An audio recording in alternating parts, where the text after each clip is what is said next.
The Christmas Miracle of Jonathan Toomey.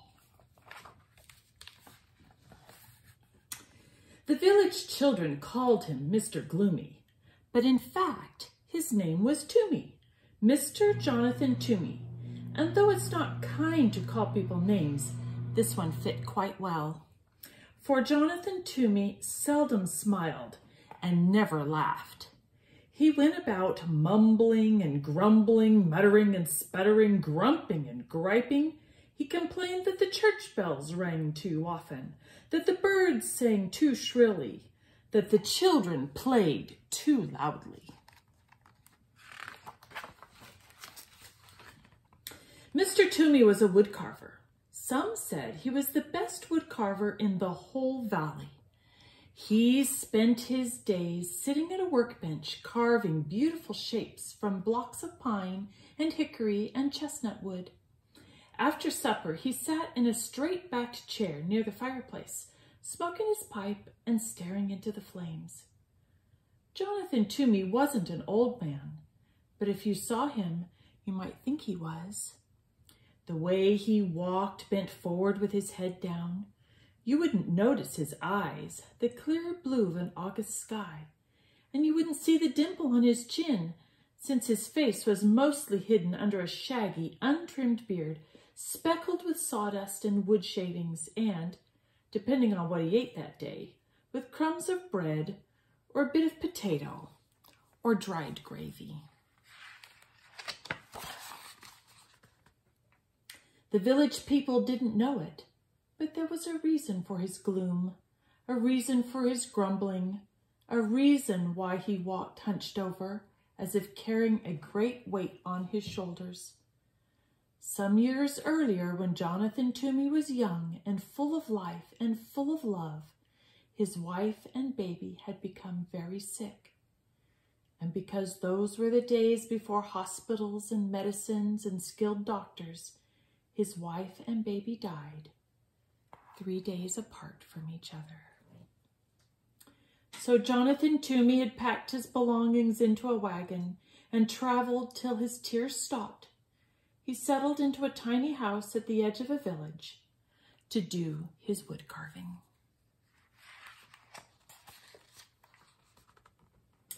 One day in early December, there was a knock at Jonathan's door. Mumbling and grumbling, he went to answer it. There stood a woman and a young boy. "I'm the widow McDowell.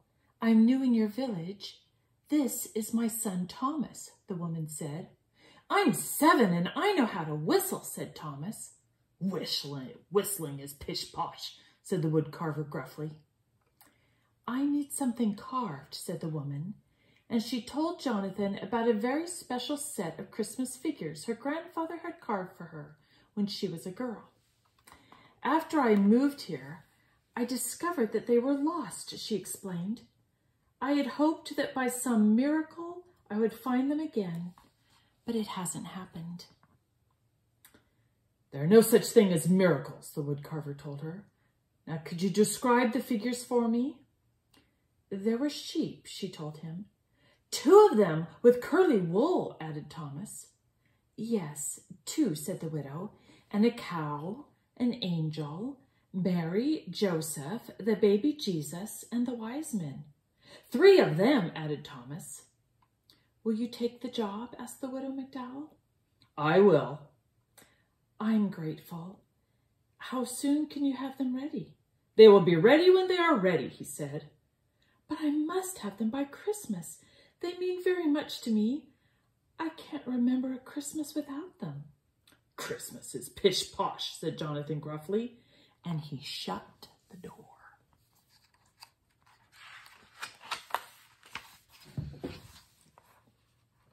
The following week, there was a knock at the woodcarver's door. Muttering and sputtering, he went to answer it. There stood the widow McDowell and Thomas. "Excuse me," said the widow, "but Thomas has been begging to come and watch you work. He says he wants to be a woodcarver when he grows up and would like to watch you since you are the best in the valley." "I'll be quiet. You won't even know I'm here. Please, please," piped in Thomas. With a grumble, the woodcarver stepped aside to let them in. He pointed to a stool near his workbench. "No talking, no jiggling, no noise," he ordered Thomas. The widow McDowell handed Mr. Toomey a warm loaf of cornbread as a token of thanks. Then she took out her knitting and sat down in a rocking chair in the far corner of this cottage. "Not there!" bellowed the woodcarver. "No one sits in that chair." So she moved to the straight back chair by the fire.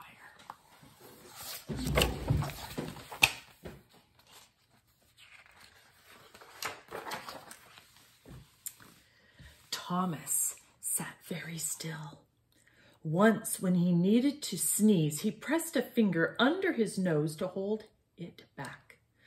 Once, when he wanted desperately to scratch his leg, he counted to 20 to keep his mind off the itch. After a very long time, Thomas cleared his throat and whispered, "Mr. Toomey, may I ask you a question?" The woodcarver glared at Thomas, then shrugged his shoulders and grunted. Thomas decided it meant yes, so he went on. "Is that my sheep you're carving?" The woodcarver nodded and grunted again. After another very long time, Thomas whispered, "Mr. Toomey, excuse me, but you're carving my sheep wrong." The widow McDowell's knitting needles stopped clicking. Jonathan Toomey's knife stopped carving. Thomas went on. "It's a beautiful sheep, nice and curly, but my sheep looked happy." "That's pish-posh," said Mr. Toomey. "Sheep are sheep. They cannot look happy." "Mine did," answered Thomas. "They knew they were with the baby Jesus, so they were happy." After that, Thomas was quiet for the rest of the afternoon. When the church bells chimed 6 o'clock, Mr. Toomey grumbled under his breath about the awful noise. The widow McDowell said it was time to leave. Thomas sneezed 3 times, then thanked the woodcarver for allowing him to watch.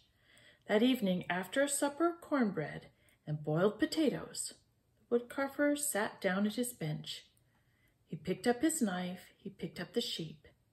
He worked until his eyelids drooped shut.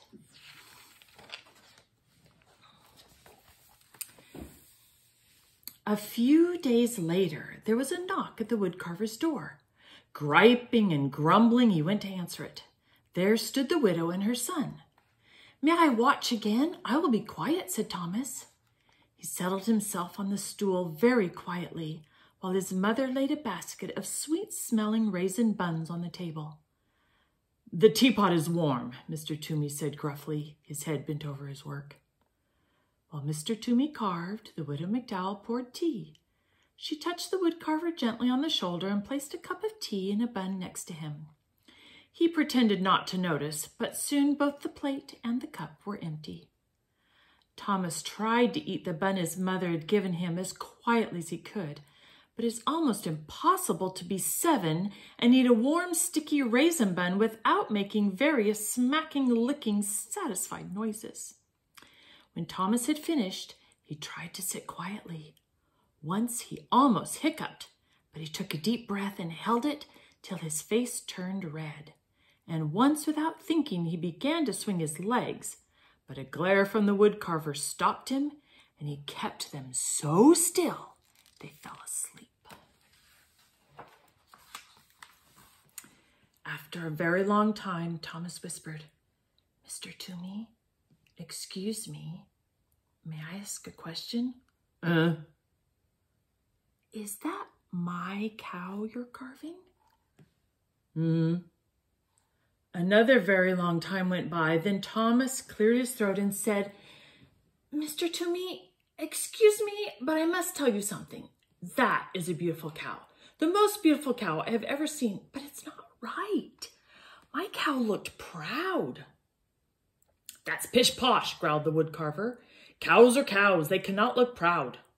My cow did. It knew that Jesus chose to be born in its barn, so it was proud." Thomas was quiet for the rest of the afternoon. The only sounds that could be heard were the scraping of the carving knife the humming of the widow McDowell, and the click-click of her knitting needles. When the church bells chimed 6 o'clock, Mr. Toomey muttered under his breath about the noise. The widow McDowell said it was time to leave. Thomas shook first one leg, then the other. He thanked the woodcarver for allowing him to watch. That evening, with a supper of boiled potatoes and raisin buns, the woodcarver sat down at his bench. He picked up his carving knife. He picked up the cow. He worked until his eyelids drooped shut. A few days later, there was a knock on the woodcarver's door. He smoothed down his hair as he went to answer it. At the door were the widow and her son. "May I watch again?" asked Thomas. As Mrs. McDowell warmed the tea and put a plate of fresh molasses cookies on the workbench, Thomas watched the woodcarver work on the figure of an angel. After a very long time, Thomas spoke. "Mr. Toomey, excuse me, is that my angel you're carving?" "Yes, and would you do me the favor of telling me exactly what I'm doing wrong?" "Well, my angel looked like one of God's most important angels because it was sent to baby Jesus." "And just how does one make an angel look important?" asked the woodcarver. "You'll be able to do it," said Thomas. "You're the best woodcarver in the valley." After another very long time, Thomas spoke. "Mr. Toomey, excuse me, may I ask a question?" "Do you ever stop talking?" asked the woodcarver. "My mother says I don't. She says I could learn about the virtue of silence from you." Under his beard, the woodcarver's face turned pink. The widow McDowell's face turned as red as the scarf she was knitting. "Well, speak up. What is your question?" "Will you please teach me to carve?" "I am a very busy man," grumbled the woodcarver. But he put down the important angel. "You will carve a bird." "A robin, I hope," said Thomas. "I like robins." With a piece of charcoal, the woodcarver sketched a robin on a piece of brown paper. He handed Thomas a small block of pine and a knife. He showed him how to lop the corners from the block and slowly smooth the edges of the wood into curves. Thomas copied the woodcarver's strokes, head bent, tongue working from side to side of his lower lip as he concentrated. When the church bells chimed 6 o'clock, Jonathan Toomey was holding Thomas's hands in his, guiding the knife along the edge of a wing. He didn't hear them ringing. The widow McDowell said it was time to leave. Thomas brushed wood shavings from his shirt. Then he reached out and brushed 2 especially large pieces of wood shaving from Jonathan Toomey's beard. He thanked the woodcarver for teaching him how to carve. Later, after a supper of boiled potatoes and molasses cookies, Jonathan Toomey went to his workbench. He thought for a long time. He sketched drawing after drawing. Finally, he picked up his carving knife. He picked up the angel. He carved until his eyelids drooped shut. A few days later, there was a knock on the woodcarver's door. Mr. Toomey jumped up to answer it. There stood the widow McDowell with a bouquet of pine boughs and holly sprigs, dotted with berries. And there stood Thomas, clutching his partly carved robin. While Thomas and Mr. Toomey carved, Mrs. McDowell put the bouquet in a jar of water. She scrubbed Mr. Toomey's kitchen table and set the jar in the center on a pretty cloth embroidered with lilies of the valley and daisies, which she found in a drawer below the cupboard. "Next I will carve the wise men and Joseph," the woodcarver said to Thomas. "Perhaps, before I begin, you will tell me all about the mistakes I am going to make." "Well," said Thomas, "my wise men were wearing their most wonderful robes because they were going to visit Jesus. And my Joseph was leaning over baby Jesus like he was protecting him. He looked very serious."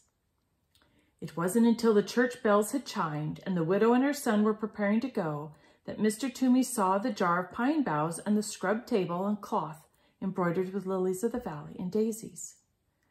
I found the cloth in a drawer. I thought it would look pretty on the table, the widow McDowell said, smiling.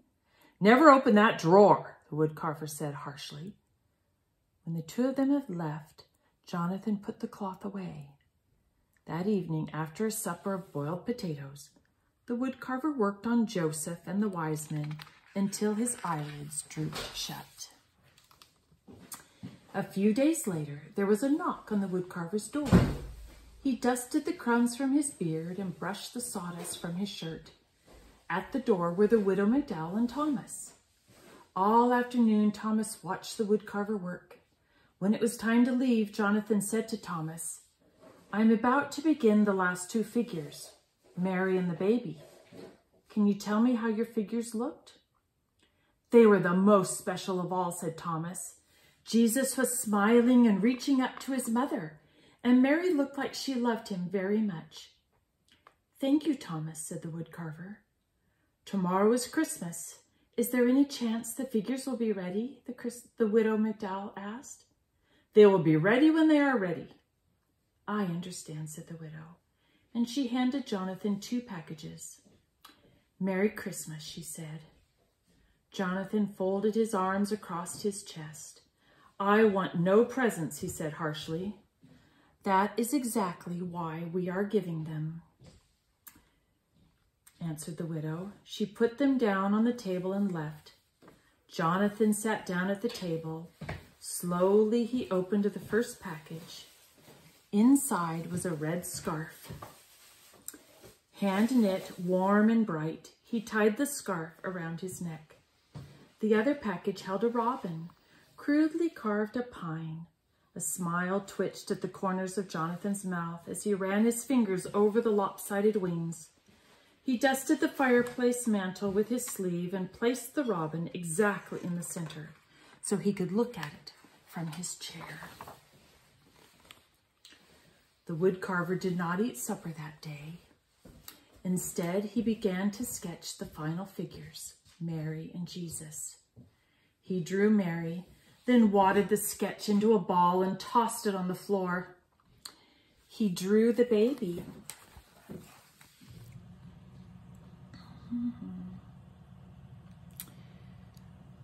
He drew the baby, wadded the sketch into a ball and tossed it with the first. He sketched again. Once more he crumpled the paper.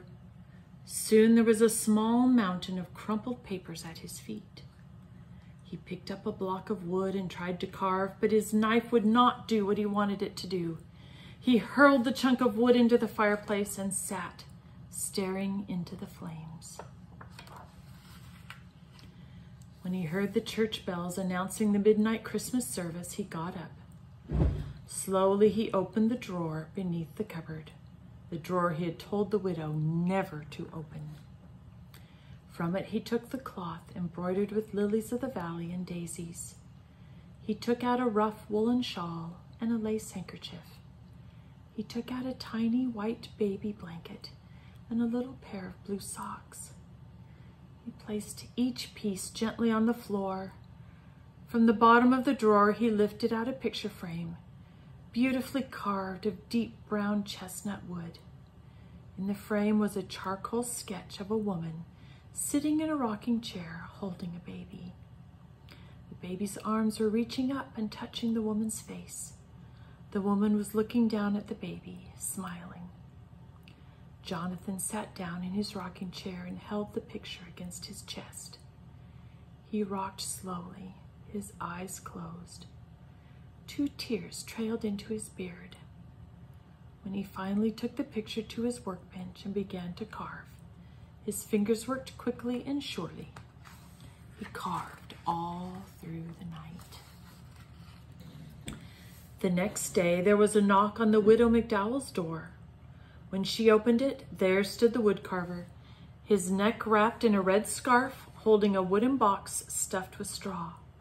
Mr. Toomey, said the widow, what a surprise! Merry Christmas! The figures are ready, he said as he stepped inside. From the box, Jonathan unpacked 2 curly sheep, happy sheep, because they were with Jesus. He unpacked a proud cow and an angel, a very important angel with mighty wings stretching from its shoulders right down to the hem of its gown. He unpacked 3 wise men wearing their most wonderful robes edged with fur and falling in rich folds. He unpacked a serious and caring Joseph. He unpacked Mary wearing a rough woolen shawl, looking down, loving her precious baby son.